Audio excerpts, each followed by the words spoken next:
Gambar ibu Anda tidur di lorong-lorong rumah sakit karena ada miskin, tidak punya uang untuk bayar rumah sakit mahal. Halo guys, ketemu lagi bersama gua Jordai dan dalam masih nuansa Natal ya. Hari ini gua masih pakai baju merah, semuanya serba merah dan pakai topi Natal dan lampu-lampu ya. Karena memang Natal itu identik dengan warna merah dan putih dan juga lampu-lampu. Nah, buat kalian yang ingin merayakan Natal silahkan rayakan ya. Kalau nggak pengen ngerayain takut murtad ya nggak apa-apa, nggak usah. Jadi ya sebenarnya gue sangat sukacita sekali karena Natal tuh membawa sukacita. Karena sukacita itu biasanya tuh Natal itu identik dengan liburan ya, dengan liburan. Jadi kalau kalian yang nggak libur, Natalan aja. Oke, langsung aja di sini gue akan nge-react ya. Gue akan nge-react video requestan dari kalian ya. Banyak banget dari kalian yang nge-react gue untuk nge-react video tretan muslim yang monolog gue ya. Itu kayak apa ya, kayak stand up-nya ya lah, stand up santai mungkin ya, bisa dibilang stand up santai mungkin. Kita langsung aja kita react videonya sama-sama. Oke, ini dia episode 16 monolog gue tretan muslim. Dalam tubuh saya ada naga. Kita langsung aja react videonya. Halo, saya tretan muslim dan inilah monolog gue.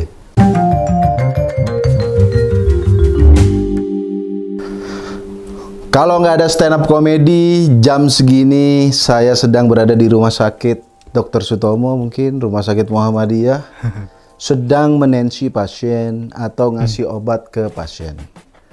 Karena tanpa stand up komedi saya adalah mahasiswa D3 keperawatan.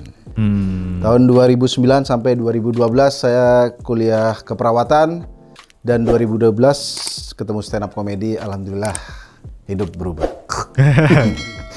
Tapi saya akan cerita sedikit soal saya di dunia keperawatan. Kalau kalian bertanya apakah 3 tahun kuliah ada manfaatnya? Tidak ada. Tidak ada sedikit pun ilmu D3 keperawatan yang saya dapat. Yang saya dapatkan hanyalah ilmu nensi darah dan ngukur tekanan nadi sama suhu, itu doang. Tapi kalau ilmu kesehatannya tidak dapat. Cuma saya mendapatkan banyak pelajaran hidup saat saya kuliah keperawatan. Salah satunya pelajaran hidup yang saya dapat, kalau Anda sakit, Anda harus miskin banget atau kaya banget. Di tahun segitu belum ada BPJS. Adanya adalah masyarakat miskin, bantuan untuk masyarakat miskin, atau Anda kaya banget. Jadi kalau Anda menengah-menengah, Anda nggak dibantu pemerintah, Iya benar. juga nggak punya duit juga buat bayar. Benar. Saya cerita kisah sedikit. Ini kisah sedih ya. Tolong kasih backsound You Raise Me Up ya. You Raise Me ya. Saya teringat ada seorang pasien cewek di rumah sakit Surabaya. Itu dia 2 hari di ruangan, infusnya habis nggak diganti. Saya nanya, Mbak, ini gak ada yang ganti, Mbak? Ini keluarganya katanya, suaminya pergi. Hei, buat susat, suami bangsat. Istrinya Mbak yang di rumah sakit Suwandi tahun 2012, Anda bangsat Anda. Istri Anda tensinya 90, Anda tinggal, infusnya nggak diganti, bahkan Mari Mas Cincau aja nggak ada. Mari Mas Cincau nggak diganti. Saya melihat di situ, itu pasien dulu belum ada BPJS, itu pasien tidak punya, tapi nginep di rumah sakit di kamar yang berbayar. Saya, Mbak, ini udah sehari loh Mbak. Saya jaga malam, besoknya saya jaga siang, tetap nggak ada yang ganti infus. Ya Allah. Saya nggak riak ya. Saya bukan Mbak Imwong dulu, tapi saya sebelum Mbak Imwong menolong orang, saya sudah menolong Mbak di rumah sakit Suwandi. Saya ganti infusnya. Tahu nggak harga infus berapa? Hanya 19.000. 19.000 2 hari. 2 hari nggak ada yang ganti. Parah. Apakah Menteri Kesehatan tahu? Tidak, karena dia tidak di Suwandi waktu itu. Iya. Dari situ saya mengambil kesimpulan, kalau Anda tidak kaya, kalau Anda miskin, Anda masih dibantu. Kalau Anda kaya, Anda bisa bayar. Kalau Anda menengah, itu yang repot. Benar. Ya kan? saya melihat, ya Allah, kayaknya sejak itu saya harus menjaga kesehatan. Oke? Selain itu, salah satu fenomena yang saya lihat adalah Anda kalau ke rumah sakit, ke UGD terutama, jangan pernah sendirian. Apalagi di rumah sakit swasta. Apabila Anda ke rumah sakit swasta, ke UGD dalam keadaan darurat sendirian, mending Anda meninggal aja. Hah? Kenapa? Karena apa? Saya melihat dengan mata kepala sendiri ada seorang mas-mas sesak nafas masih dimintain KTP. Bener, Karena apa? Iya, Saya tidak menyalahkan rumah sakit. Karena kalau rumah sakit tidak minta KTP, nanti nggak ada yang bayar, nggak ada yang bertanggung jawab. Benar sekali tindakan rumah sakit. Tapi apakah tidak lebih baik ditunggu dulu sampai tenang? Kenapa mas-mas itu saat ngos-ngosan diminta KTP? Begitu. Saya melihat dari situ saya ada dua kesimpulan. Saya kalau nggak bekerja keras, jaga kesehatan. Ya begitu. Saya melihat langsung fenomena seperti itu. Ada satu fenomena lagi. Ini salah satu pelajaran yang membuat saya berubah. Saya dulu sempat menjadi perokok dan sekarang sudah tidak menjadi perokok. Gara-gara saya melihat langsung pasien-pasien umur 30 tahun, 40 tahun itu sudah batuk darah. Waduh. Batuk darah malam-malam kebangun dia batuk-batuk darah. Apakah saya kasihan dengan pasien? Tidak. Saya kasihan sama yang nunggu. Keluarganya, istrinya, yang harusnya nonton Ikatan Cinta. Meskipun belum ada 2012. Pasti ada Cinta Fitri 2012. Istrinya, keluarganya yang harusnya di rumah nungguin Anda orang egois. Maka saya nggak benci perokok. Iya. Kalau Anda perokok bisa berangkat sendiri ke rumah sakit paru, bisa bayar sendiri di rumah sakit paru, nggak usah ditungguin keluarga. Saya respect sama Anda. Tapi bangsatnya perokok adalah dia bilang gini, nggak apa-apa, ini badan gue. Memang badan Anda. Tapi Anda nanti opname yang jaga siapa? Ya keluarga Anda, ya kan? Saya sebel lagi sama perokok bukan karena dia menularkan asap rokoknya jadi negatif, bukan. Saya sebel sama perokok karena Indonesia ini menjadi terhambat pembangunannya gara-gara kulinya sebat dulu. Iya. Gak cuma kuli, semua industri kreatif, semua stand up komedian, apabila kita ingin bekerja sebat dulu. Iya. Dan gobloknya adalah kita yang tidak merokok mengalah sama satu perokok. Ada satu kisah waktu itu orang mau ke bandara. Kita mau ke bandara. Sebat dulu.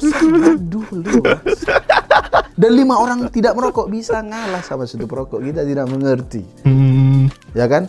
Tapi alhamdulillah saya berhenti merokok. Selain karena takut radang paru-paru dan lain-lain. Karena saya tidak mau menghambat pembangunan Indonesia. Di Jepang tidak ada. Sebat dulu. Di Arab Abu Dhabi bisa Al-Burj Khalifa, tidak ada Al-Subat. Semuanya berjalan lancar karena tidak ditunda-tunda. Sobat. Dan sekali lagi saya kalau bilang tadi saya dulunya merokok, alhamdulillah sekarang saya sudah berhenti merokok karena saya melihat langsung pasien-pasien. Jadi menurut saya buat teman-teman yang niat beneran berhenti merokok, Anda percuma.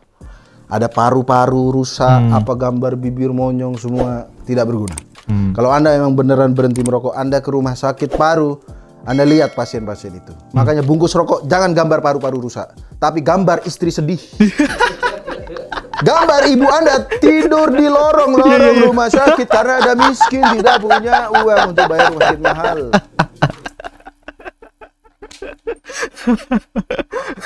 Batu.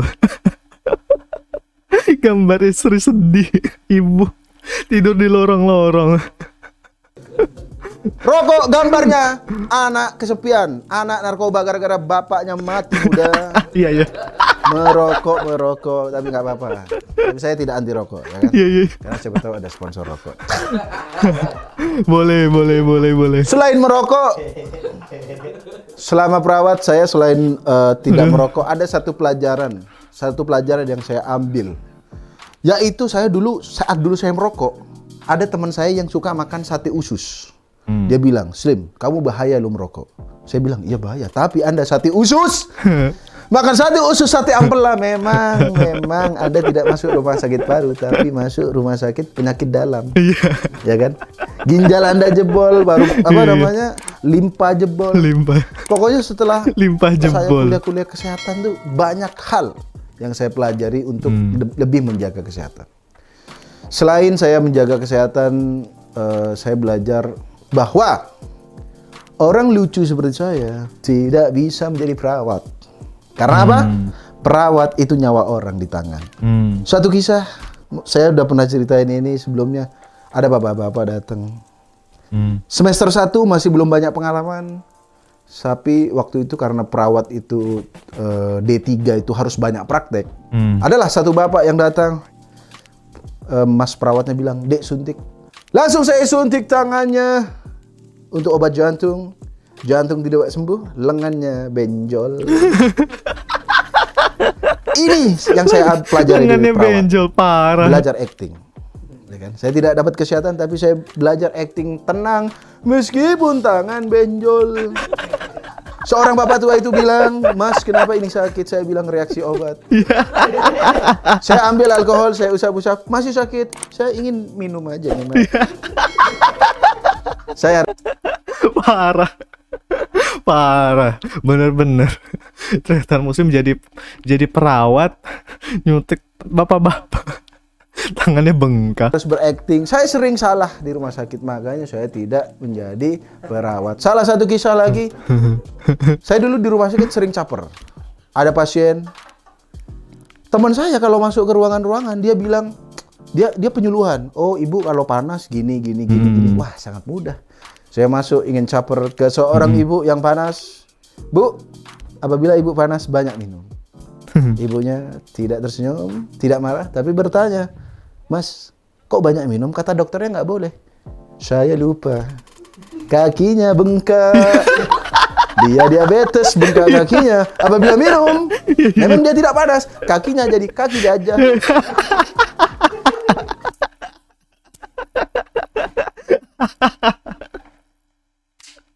Sumpah, kacau banget sumpah.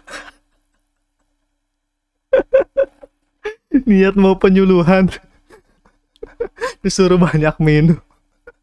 Ternyata orangnya diabetes. Banyak sekali pengalaman dalam dunia perawat.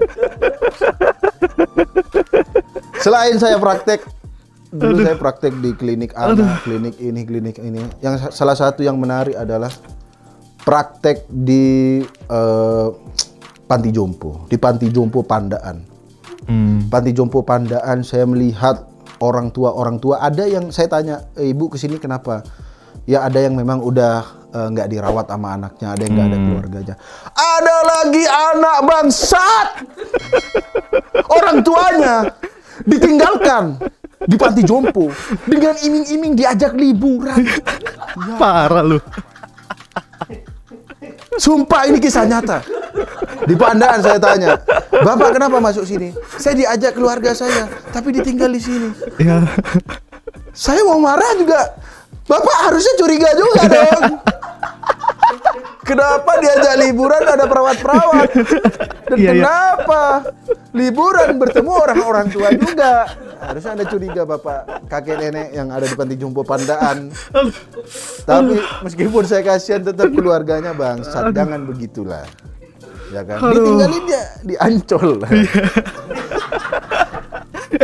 Ada ketawa coki kayaknya tuh, ada ketawa coki tuh.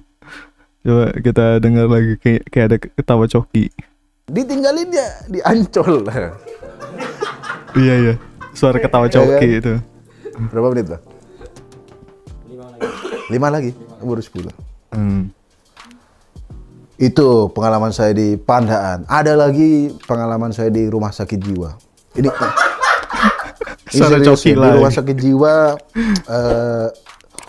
Pas saya baru datang, itu saya dianterin ke ruangan rehabilitasi narkoba kalau nggak salah. Di situ saya melihat ibu-ibu tua dan ada 2 orang di depannya. Saya melihat awalnya, oh mungkin mereka sedang mengobrol. Begitu saya dekati, tahu ibunya ngapain? Ceramah menggunakan bahasa-bahasa Arab. Orang gila menyeramai orang gila. Saya tidak membenci orang gila, cuma pemandangan itu saya, tempat apa ini? Katanya itu rehabilitasi narkoba. Narkoba dilarang bukan karena bahaya, membuat Anda ceramah di tempat orang gila. Saya melihat, ya Allah, ini kenapa? Dan mereka serius. Mereka serius. Ibu ini ceramah, kita hidup wala azkin, dan orang ini nganggo. Ya Allah, akibat narkoba. Orang bisa begitu. Aduh. Lalu saya selain jaga di ruang tadi, saya akhirnya digeser ke ruangan yang lebih tenang. Di situ banyak orang-orang yang pengen sembuh. Yang bukan pengen sembuh sih, yang udah lumayan sembuh. Jadi gini, saya mungkin kasih tahu sedikit bahwa orang dengan gangguan jiwa itu mereka cuma butuh diajak ngobrol. Ini serius ya. Mereka butuh diajak ngobrol. Tapi memang obrolannya dosen saya sudah bilang, kamu kalau di ruangan rumah sakit jiwa, kamu jangan iya-iya aja. Karena mereka tuh pandai bohong. Satu kisah, ada bapak, saya lupa nama bapaknya siapa. Dia bilang, saya nanya, Pak, keluarga di mana? Oh, ada anak istri saya. Oh, di mana, Pak? Di Libanon. Ngapain, Pak? Renang. Waduh. Tapi yang namanya orang dengan gangguan jiwa ngomong itu serius loh, dia ngomong itu, Pak. Ya kan? Di Lebanon. Yang saya lihat lagi satu pasien, dia di ruangan, dia kerjanya sholat dan pakai peci putih. Wah, ini adalah pasien, lupa saya nama bapaknya. Tapi inilah yang saya jadiin data untuk skripsi. Skripsi karena D3 dulu karya tulis ilmiah. Saya datengin bapak ini, saya tanya, Pak, Bapak kenapa masuk sini? Saya masuk sini gara-gara saudara saya masuk rumah nggak ucap salam, saya marahin. Lu. Kenapa masuk rumah sakit jiwa, Bapak? Padahal dia bener dong, dakwah ada saudara, meskipun mungkin saudaranya ditampar terlalu keras mungkin ya, nggak tahu. Yang jelas alasan dia masuk ke sini karena sesuatu yang benar. Terus saya tanya lagi, Bapak sebelum masuk ini apa, Pak? Saya ikut pengajian. Lu. Bener juga. Terus Bapak kegiatannya di sini apa? Saya sering ngimamin sholat. Lu. Kenapa orang ini bisa masuk rumah sakit jiwa? Saya tanya lagi. Terus Bapak kenapa masuk sini, Pak? Kan Bapak ini bener. Barulah dia mengaku. Dia bilang gini, Mas, asal Mas tahu, di dalam tubuh saya ada naga. Yang susah menjadi perawat. Yang susah ini adalah apa? Tidak boleh ketawa. Tidak boleh ketawa. Bayangin Anda tidak boleh tertawa mendengar seorang bapak tua uban peci di dalam tubuhnya ada naga. Son Goku bukan, Piccolo bukan, ada naga di tubuhnya. Disitulah tantangan saya 3 tahun kuliah untuk tidak tertawa mendengar itu. Saya sumpah itu lucu banget. Ya, demikianlah mungkin pengalaman saya selama saya jadi perawat. Jadi ya pesannya semoga buat para perokok, nggak apa-apa Anda perokok tapi kurangin sebat-sebat dulu. Dan juga buat para orang-orang yang masih sehat, semoga Anda bisa lebih jaga kesehatan. Terima kasih sudah mendengarkan monolog gue saya Tretan Muslim. Terima kasih.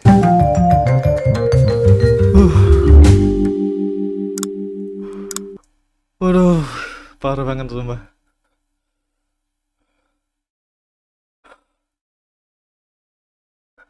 Asal Mas tahu, di dalam tubuh saya ada naga. Di dalam tubuh saya ada naga. Aduh, sakit perut gua. Aduh. Oke guys, itu dia ya monolog gue nya Tretan Muslim. Sumpah itu gua nggak kebayang sih kalau gua misalkan contohnya gua sakit terus gua pergi ke rumah sakit dan perawatnya ini Tretan Muslim ya. gua sih nggak kebayang sumpah. Cuman yang apa namanya yang lucu tuh yang itu sih, apa bapak-bapak dalam tubuh saya ada naga. Itu pemikirannya tuh sangat-sangat mantap sekali ya. Oke, itu dia guys reaction video kita pada hari ini ya. Thank you banget buat kalian udah nonton. Jangan lupa subscribe channelnya Stand Up Indo ya. Ini channel Stand Up Indo, linknya udah gua taruh di bawah kalau kalian menonton video aslinya. Dan jangan lupa juga subscribe channel ini. Thank you banget buat kalian udah nonton. Kita ketemu lagi di video-video berikutnya. Bye-bye.